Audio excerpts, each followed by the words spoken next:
Welcome to this new episode of the China in Africa podcast. My name is Géraud and the Africa editor of the China Global South, and today I'm going to be your host for this episode. And today I won't be alone. I won't be with Eric. I will not be with Kobus van Staden, but I will be with a new member of our team. I'm joined with my colleague and a new addition to our team, as I said, Obert Bore, who's going to be our new Transitional Mineral Editor. Obert, good afternoon to you. Good afternoon, Géraud. How are you? I'm all right. I'm doing well, just trying to keep my head up and understand what's happening in the geopolitical space with a lot of interest from countries that are exporting critical minerals to China, and also understanding what are the implications of some of the export restrictions we are seeing from China towards rare earth elements to the US. I think it's an interesting time indeed. Exactly. So this is basically what we are going to do with Obert here within the team. We are going to try to bring you every week or every 2 weeks insight and information about what's happening in the sphere of transitional minerals or critical minerals, depending on where you are and who you are to when you talk about those topics. We're going to try to bring you more information, try to understand where global South countries are standing, where China is standing in that debate, how the geopolitical impact and interactions are kind of impacting and touching different countries and different stakeholders in the global South countries, in global North, in Africa, in China, in all of this space. We're going to try to be there and to be those who are going to help you kind of understand, to be the translator as much as we can, the interpreter of like what's happening with China in the global South and transitional minerals and what does it mean for us. And as you heard Obert talking, he was talking about rare earth restrictions, the US-China tariff and everything. That's something that's now happening lately, and we've seen the US putting up tariff against Chinese imported good to the US, and we see China reacted. And one of the reactions that China has made is to put restriction, not a full ban, but a restriction, and make a bit complicated the export of certain rare earth elements, big magnets that are sold to the United States, adding some red tapes to the process just to make it much more difficult. And but this is one of the things that you've been looking into this week. So tell us what's really happening there and what are the implications for certain countries in the global South. Indeed, I think we are in interesting times, and this rare earth restrictions that China has come up with, some are saying this is one of the key areas in which China really dominates, and the US could be put in a very tight spot, tight corner in terms of really negotiating for tariff reductions and the restrictions through export controls, which are a bit tighter. And, the global implications, I think we are likely to see that the US probably will try to look for other countries where it could get these, rare earth elements. Of course, there are some countries that do produce the rare earth elements, the likes of Brazil, Vietnam. In these countries have also been hit hard by the Trump administration in terms of hiking tariffs for goods that are exported from those countries into the US. And one of the implications we are seeing is that probably countries like Vietnam could use these rare earth elements as a bargaining chip for Trump to, reduce the tariff, since it would be very difficult for US companies to get the rare earth elements from China. Of course, the restrictions are not a total ban. It simply means that there are added layers of administrative restrictions that will make it a little bit harder, time-consuming as well, for them to be exported to the US. But if you look at beyond just, countries that do supply the rare earth elements to China, which, processes more than almost 85% of the global rare earth elements, one of the key things you might also start to postulate and anticipate is that there could be reduction of extraction of these critical minerals. This is just my thinking, that some countries that do produce and export to China, they might, result in, reducing production. There might also be some new projects that are coming on board that people might start thinking around whether to deal directly with China and directly with the US, so that they are able to get tariff concessions. So I think the implications are bigger than what we know right now. Of course, there are a number of African countries that are also, key players. Of course, they do not supply a lot, but they do produce a number of critical heavy rare earth elements, the likes of Madagascar, Tanzania, Burundi, and Malawi. These are some of the countries. And I also see some opportunities. I think there could be some increased investment, who knows, from the US or from the Western countries into these countries, and try to start, scouting potential opportunities or courting African nations into agreements which could be so-called minerals for tariff concession agreements. We could also see maybe African countries trying to come together and bargain as a group and try to, push the US to reduce tariffs that it has put on a number of, smaller economies in African countries that are also producing other critical minerals and not necessarily the rare earth minerals.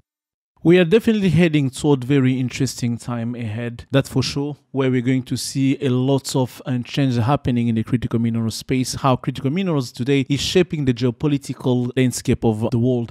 Today, the access to critical minerals, to the supply chain, the control of the supply chain of those minerals have become one of the main key elements that are part of the reshuffling of the international order today. We see a lot of countries trying to take advantage of that. We're seeing a lot of countries also taking the opportunities of certain that's happened. And the case that you've mentioned, for example, we had that few months, not last year, when the DRC took advantage of the fact that China has imposed a total export ban on germanium to Europe and the US. What happened? The DRC really stepped up by starting to produce germanium, where they produce germanium using the tailing of copper and cobalt they had in Lubumbashi, using a European company, Umicore, to process those tailings and then to produce germanium exported now to Europe. And that's one of the things that you see can start happening in that space. And it's going to really to depend on what countries in the global south are prepared for and are ready for to be able to take advantage of that. But in this case, it's going to be quite difficult. We're going to have to see, because one of the things that the US really import from China is really those processed rare earth elements, which China controls almost 90% in terms of processing capabilities. The US doesn't have much of the processing capabilities. So if they have to engage into that, they're going to have also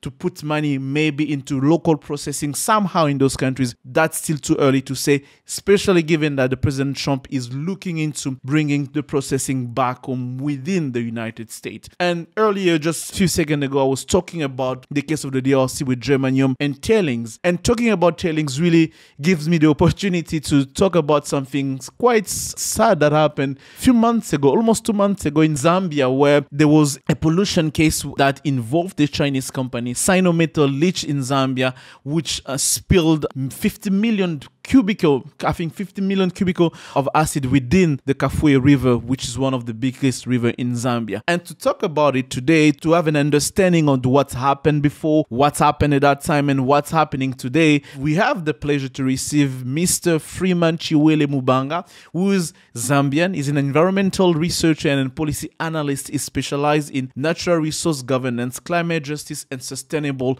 development. He serves as the head of research and studies at the Center for Environment Justice, CEG. His works focus on climate change mitigation, adaptation strategy, ecological resilience, and restoring degraded landscape. Degraded landscape, definitely that's something that's happening here with the Kafue River.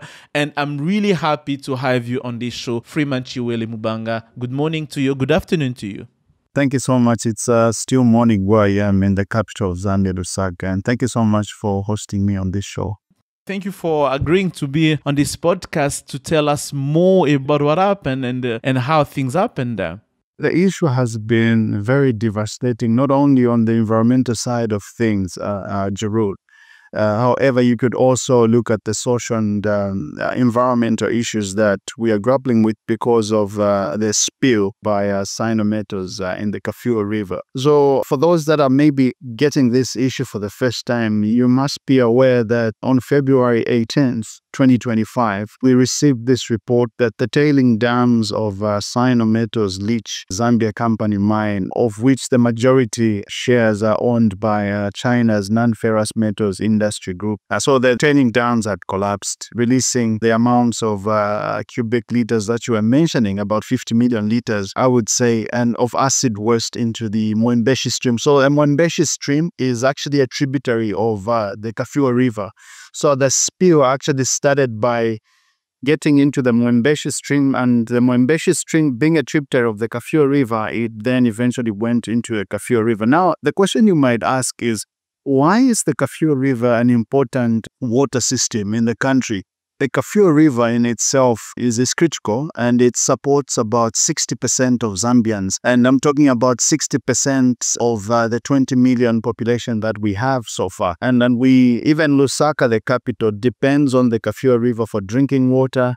There are other institutions that depend on the Kafue River for irrigation and agriculture. But at the same time, you have the Kafue River and its vast basin supporting wildlife and other endangered and endemic ecosystems like the lechwes, for example, in Zambia. And you would then consider to say, at the center stage of everything, in as much as copper is one of the major exports in terms of mineral exports that Zambia has, and it supports about 70% of our exports comes from copper in itself. And China-Zambia relations have been quite dominant in the sector because of our relationship we have with the Chinese government. Not also forgetting that Zambia owes China about 4 billion in debt. Now, the question would ask, say, why am I giving this background? I feel it's very important to understand when we start talking about why do we see a certain lapse in terms of engaging and calling for justice, issues of ecocide, issues of the social and environmental degradation caused by this impact. You need to understand where we are coming from. Are there any diplomatic alliances, bilateral agreements? This is where we are coming from. We're dealing with a company that is owned by a country whose relationship are so tied to our country, because not only that we owe them quite a lot, but at the same time, we've been depending on them for such investments. Now, let me just talk about the wide social impacts that have come as a result of the spill of the acid in the Kafue River. We know, I've talked about the water supply. This has disturbed quite a lot of people, and at some point, reticulation companies that were, getting water from the river had to shut down their supply in certain communities on the Copper Belt, for example, in Kitwe and other nearby provinces that were getting water from there. So this had affected schools, hospitals, homes, and this partial, and at some point there was a partial supply of water after the intervention by government to employ, neutralization of the acid by adding huge amounts of lime. I think about 100 kilometers, if I'm not mistaken, from the spill going all the way down so that they could try to neutralize. However, you talk about the environmental damage. We saw a number of aquatic ecosystems being disturbed. We saw a fish floating in the river, and some farmers that had farms and gardens near the river, their crops spoiled. I'm talking about people who were accessing water and the health risk that they were facing, reporting headaches, coughs, diarrhea, muscle cramps, sore legs, all sorts of issues were being reported. However, what has really caught our attention is the kind of approach that has been taken. There have been dialogues, quite all right. Government engaged civil society organizations, the private sector, to have this meaningful dialogue in terms of understanding what happened and what government intends to do.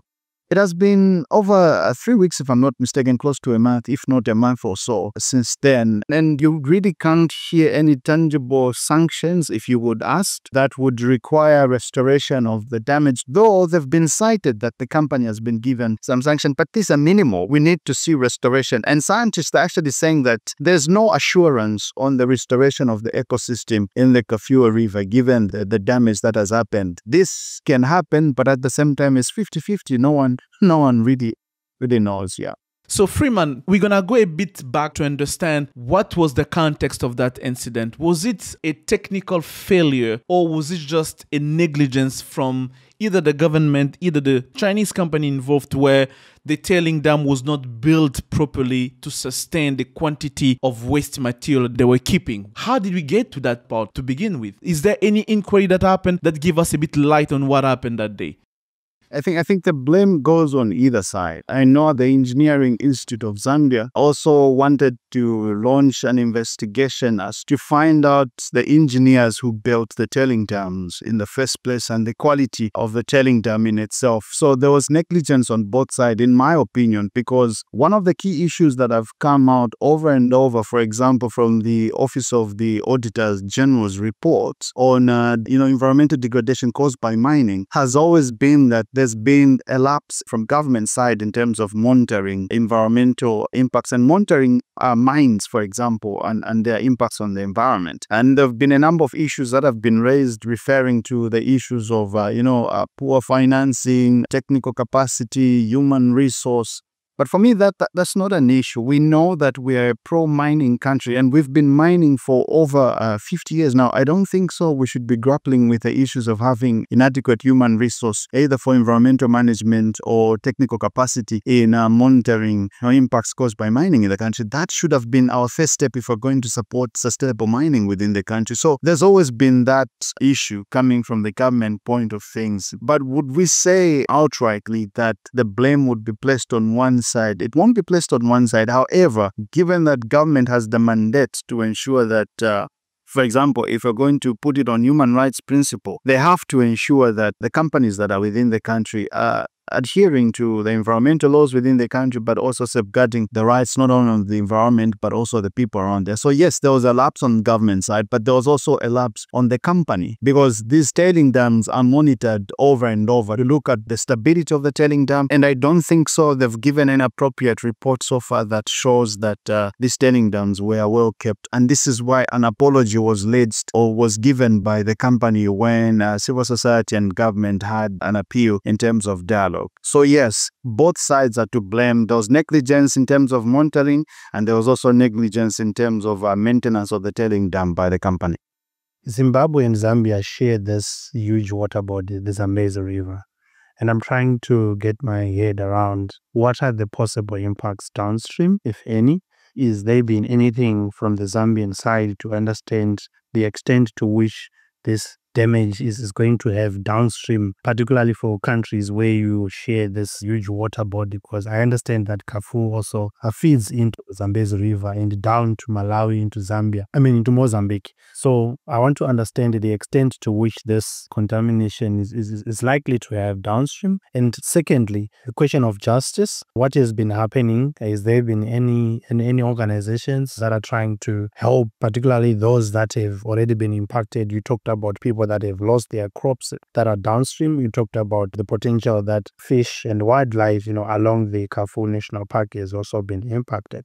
What has happened in terms of sanctioning, but also in terms of access to justice for those that have been affected?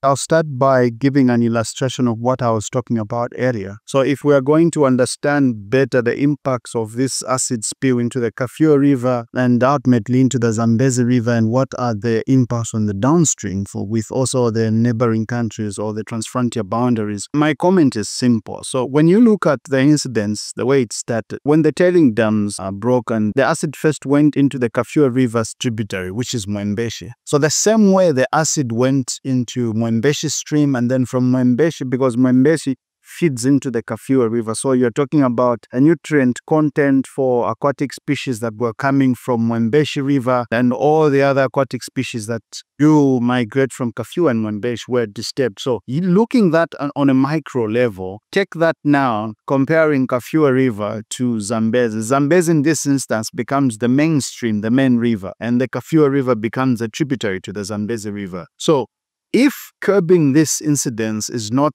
properly managed, the impacts of the acids will be felt into the Zambezi. Now, when you're talking about the impacts on, for example, availability of fish or a disturbance of the aquatic system, ecosystem, that can happen. It's very possible. I'll give you an example. When you look at the confluence of Luangwa River and the Zambezi River, right there where you have Luangwa on the Zambian side, you have Zimbabwe and Mozambique on the other side, you realize that from the Zambian side, there's little to no fish within the two water bodies. So now, fishmongers and other fishermen go all the way down to Mozambique along the Zambezi River to get fish, and this is the fish now that is being sold on the Zambian side, and we're calling it Luangwa fish, but it's no longer Luangwa fish because it's being brought downstream. Now, it shows you also the impacts of ecosystem conservation, but also the way we've been taking care of our rivers and other streams within the country. So my comment would be that the impacts are very real,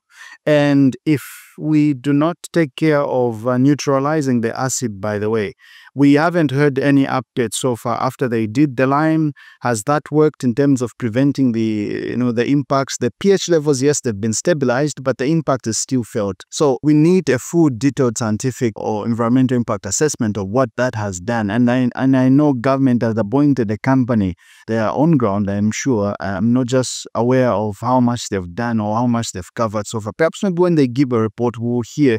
And there are also other independent institutions, CSOs, that are also willing to do the same, working with, research think tanks like universities. For example, the Copperbelt University and the University of Zambia, they want to engage them to also carry out impact assessments to see, so that we can compare whatever will come out from the government side and what will also come out from the private sector, civil society point of things. So yes, if the issues are not resolved, if the acid is not neutralized properly, I think, yes, we'll be able to have impacts felt in the Zambezi River. By the way, if you're not aware, so from the point of the spillage to the confluence between the Kafue River and Zambezi, it's about 400 kilometers from the spill when you look at the distance between the Kafue River's confluence with the Zambezi River. And so far, pollution experts, they've also shared insights that they detected, for example, things like dead fish and contaminated water at 100 kilometers downstream from the spill. So that is just remaining with 300 kilometers before the damage can reach the Zambezi River. So for me, I feel we need a more updated report, if at all this had actually gone beyond 100 kilometers, and how far did it go, and what are the impacts downstream. But from my point of view, I think this thing will go beyond just being a national issue, because once it enters the Zambezi River and it affects other people that are using the river, the Zambezi River downstream, it becomes a diplomatic issue within the SADC region, and also later on an international issue if this contamination is left unchecked. I know it might be neutralized downstream because of the volumes of water would increase compared to the acid, but in terms of the impacts at national level, I think they are vast when you look at the livelihoods that depend on the Kafue River in Zambia. And then on the second hand, there are issues of justice that not only the civil society organizations are calling for, but also the local communities that in themselves feel their voices are not being heard because of the impacts of the spill, especially those that are living closer to the damage. So what is currently happening is that a number of civil societies have come together and made some sort of a coalition to push for justice. And we have seen the Zambia Alliance of Women, because they are working with some of the communities where the damage has happened. They are trying to lead a litigation case on behalf of the community, who will then be the plaintiffs on the case should it pull through. So the whole idea is that if there are any other civil societies that want to support their cause, and of which there are a number now that are showing interest for the Zambia Alliance of Women to go ahead with this route. And the issue came about because we couldn't see any tangible reaction from the government. And this is why in my introduction, I emphasized the impact of bilateral issues. It could be diplomatic alliances with nations that you're working with, and companies that are coming, for example, from China. That also has a huge toll on how Zambia reacts to this issue. And for me, in my own biased opinion, I would feel the government is being careful, because this is not only a local issue, it's geopolitical in the sense that they don't want to mess up their relationship with their old-time friend when it comes to doing business in the mining sector and even in the construction industry. So I feel there's a lot that has to be done, but at the end of it all, we're talking about ecocide, we're talking about damage to the environment, we're talking about social issues. And this is not the first time, by the way, that the Southern Africa Resource Watch actually did launch recently a paper where they were investigating on the impacts of Chinese investments in Africa, and some of the issues that were coming out are issues of negligence when it comes to environmental conservation, social issues, labor, and not following the standards of labor issues within the local countries where they are working, and many other things that are coming out. And the cyanometals issue, for me, it's not new. It's not the first time we are hearing such to happen, but it is new in the sense that it has gotten center stage at the time when Zambia is trying to establish its stance in the green economy agenda. You've talked about the impact assessment made by the government. So far, the government has hired an independent agency to do the work. And we also seen that the Chinese company itself also used a South African company to do the work as well. So we're going to have to wait what the results are coming out, or so far the government is going to rely on what the Chinese companies are going to produce, or they're going to rely on their own company that they've hired to do the job. How things are looking on the ground? Before you come in on that question on whether the government is going to rely on the assessment being done by the company, I also just wanted to find out, is there capacity within Zambia for government agencies to actually do independent assessments on the impacts? If not, again, the question of using South African institutions and the credibility of whatever results that would come out. Definitely, government may not rely on the company's reports on the extent of the damage. I know that government has engaged. I may not really know if it's a South African company or it's a local, but definitely it's a South African company to help out. They are based in Lusaka to help out on the EIA. And what I was saying is, on the other hand, civil society organizations as well, they're trying to come up with their own specialists who can help. So to answer in terms of capacity, do we have capacity within the country? Yes, there is capacity. However, the only challenge is the extent to which this work would require somebody with a substantive portfolio in terms of their company, their track record, and their experience in terms of what sort of projects have they worked on how big those projects are. So it would require a company with a track record and experience in terms of longevity and the capacity of the work that they would tend to do. And this is where the difference comes in. And we heard this so far coming out from the general population to say, why can't we rely on our own experts, our environmental engineers, to conduct these feasibility studies and EIS? That can be done, but the extent or the capacity of this project is quite huge beyond the capacity of some of the institutions that we have locally. And this is why you see external expertise is being brought on board to help out. However, this doesn't go to say that the local capacity or expertise cannot be involved. And this is why civil societies as well are trying to work with research think tanks like universities, for example, because of their credibility. You have mentioned the geopolitical context of that situation with China and Zambia relationship, how things are going. Can you tell us more about how the Chinese company reacted? We saw that they've made an apology, but were they being easier to engage with now Zambian civil society organization or even the government, or are they still working presently with Zambian authorities and Zambian civil society organization to address the issue? What is the attitude of the Chinese company involved right now? So far, we haven't heard any sort of retaliation from the Chinese company. From the time they gave their apology, a statement where they're apologizing, of course, other institutions had remarked on the same to say, well, anyone can make this apology, but what we want to see as an apology is actually the company taking center stage in rectifying the issue. But because of procedure, I don't think so the company would take the center stage that most experts are calling for.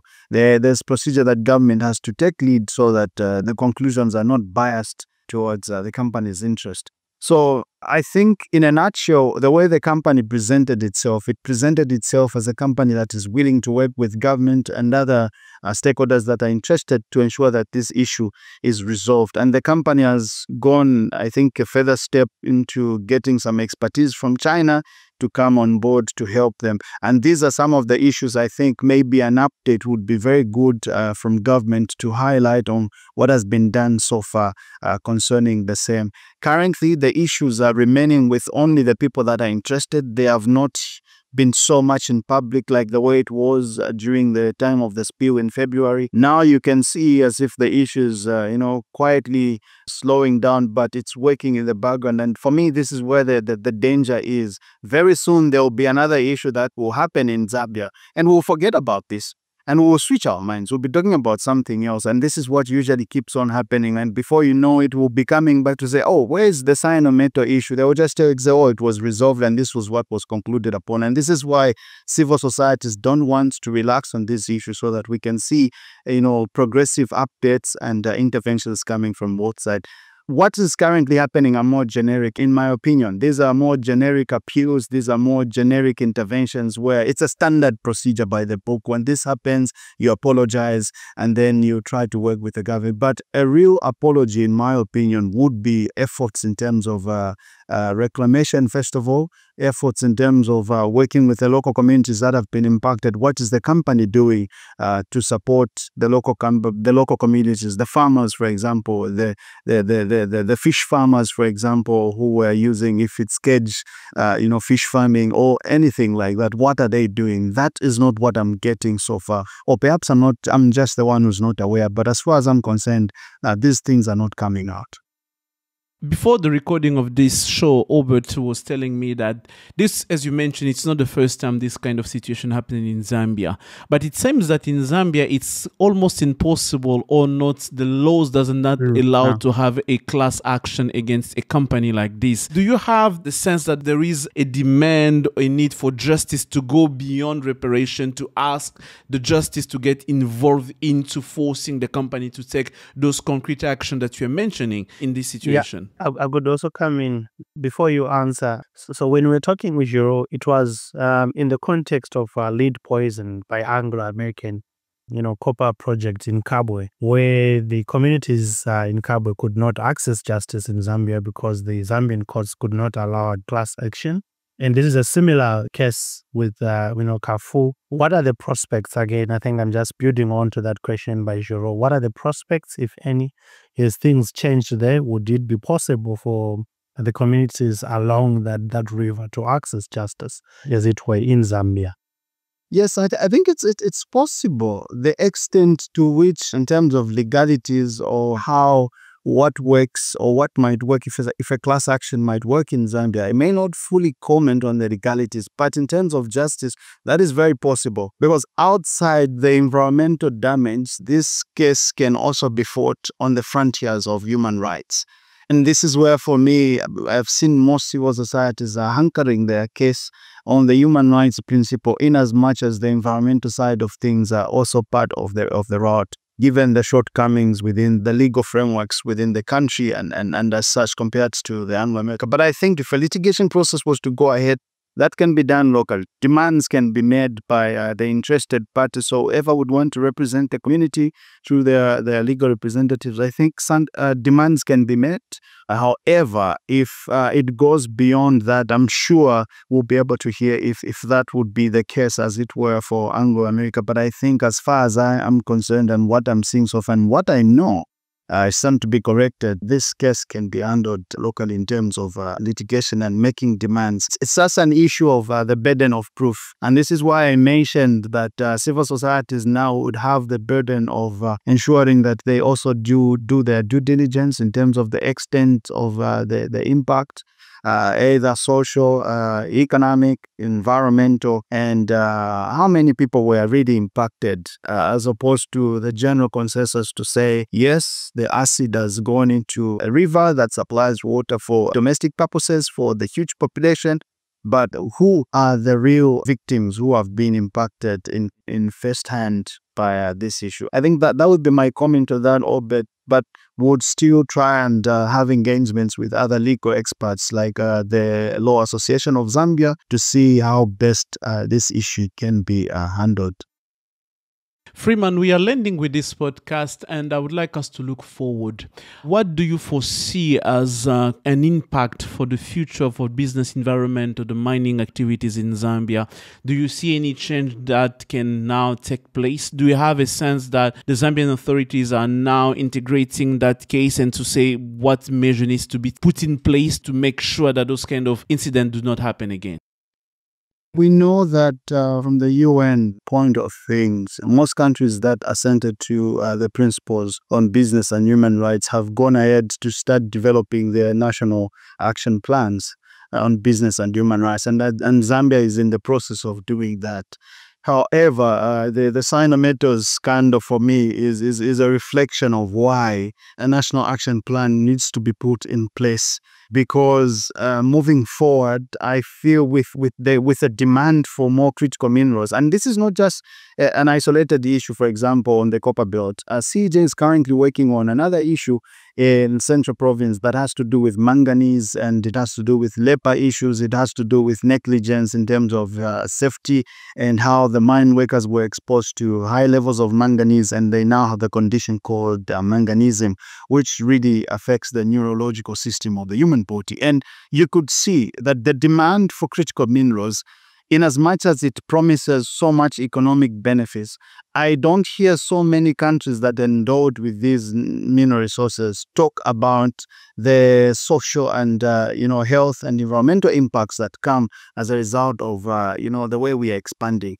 In itself, for me, I think it's a learning curve for most countries. I think for Zambia, I said we've been mining for a long time now. There are certain things, in my opinion, that we should have had standard procedures by now, because we're a pro-mining country. And by virtue of us getting into mining, we should have certain procedures set already. If an investor is going to come, it's non-negotiable. But I've seen this with most developing countries. The way we negotiate for investments, we are always on the begging end. It's like if we heighten our environmental policies, our laws, scare away investors. No, we won't scare them away. For example, in the European Union, there's been the due diligence law that was passed, and these are some of the examples we can talk about. You cannot supply in the European Union if you haven't done the due diligence in terms of human rights issues, labor issues of the products that you're supplying within the country. But why is it that the producers, the mining countries that are producing these minerals, why can't we also uphold these principles of safeguarding our environment? We are so lax. It's easy to break the law in developing countries than it is reverse. So imagine if this was a Zambian company that has done this in China. I don't think so they would continue. That would be the end of this company. There would be fines. It would be non-negotiable. By this time, I'm telling you, they would have been fined to a level where the company would have even shut down. But you don't get to see this in reverse. And for me, that in itself shows you that there's also a power dynamic issue there. If you're always on the begging side, always because you go and get money for debt from this person, you can only say so much because you know that tomorrow you're going to ask for aid. And for me, that in itself impacts development effectiveness, not only within local countries, but also at international level. That has been one of the issues that many African stakeholders have been mentioning, the power dynamic, the imbalance between China and Africa in the interaction, where African countries do not have much of agency to be able to get what they want from Chinese company. The reality on the ground is also can be much more complex, where we have a lot of dynamic playing into action that's just hinders the ability of the states to be able to get Chinese company to abide by the law. And the reality is Chinese company can abide by the law if they're put in a context where actually they can abide by the law, and the government is really making sure that those regulations are implemented and are respected. And unfortunately, we see that in many African countries, that's not the case. And just like Freeman has mentioned, state capacity is lacking in so many countries, where countries are either thinking about the dynamic of the relationship with China, or they're just negligent altogether to implement their own laws and regulations to avoid those kind of situations to happen. Freeman Mubanga, it was a real pleasure to have you. We are looking forward to hear more from you and the work that you are doing about this situation, and to give us much more update about what happened now. It's been 2 months now. Today it's April 17 when we are recording this podcast. It's been exactly 2 months. Let's now see what's going to come in next month and the month after that. What's the measures that's been taken? What's the procedure that the government has put in place to avoid that kind of incident to happen? Freeman Mubanga, thank you very much. Thank you so much, Géraud, and thank you, Obert. So, Obert, we heard a lot from Freeman, who told us what happened in Zambia. It's very quite unfortunate to see those kind of situations happening. And we see that happening in many producing countries. We had similar cases in the DRC, in the southern part, and also in the eastern part of the DRC, where people have been reporting pollution cases.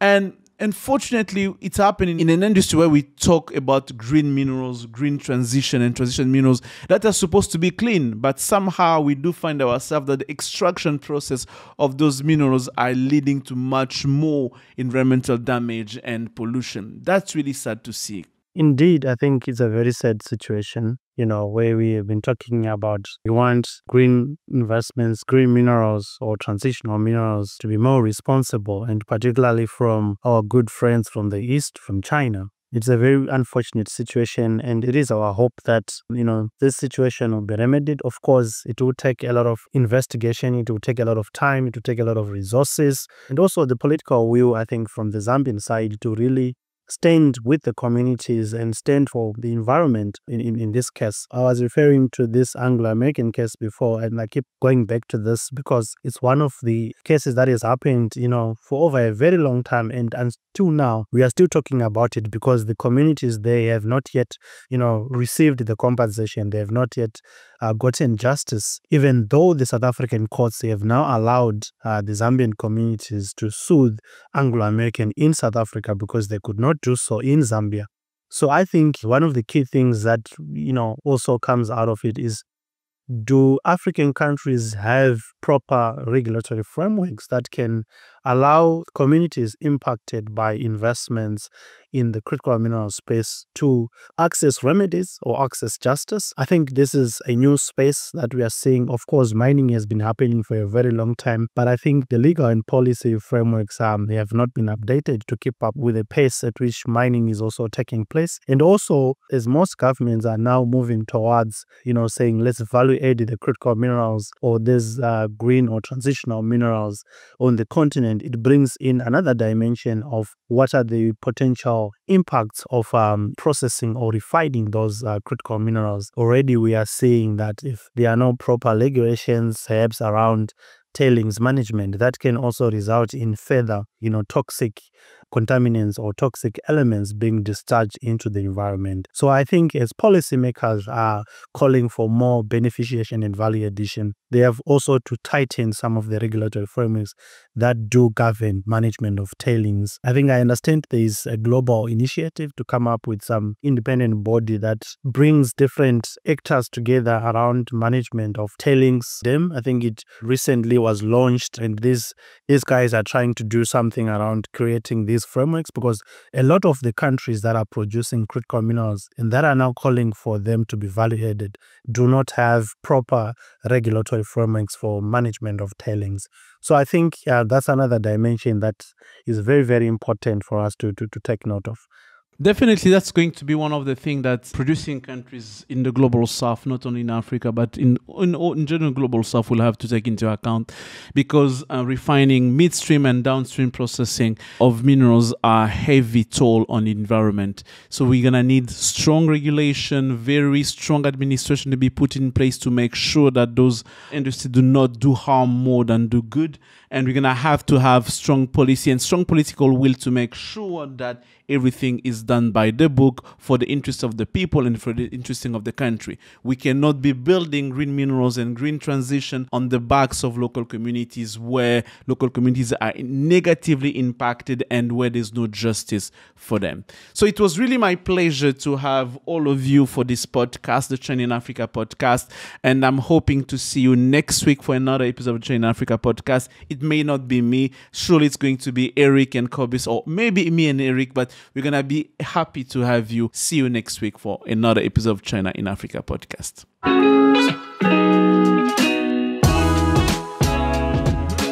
The discussion continues online. Follow the China Global South Project on Blue Sky and X at China GS Project, or on YouTube at China Global South, and share your thoughts on today's show, or head over to our website at ChinaGlobalSouth.com, where you can subscribe to receive full access to more than 5,000 articles and podcasts.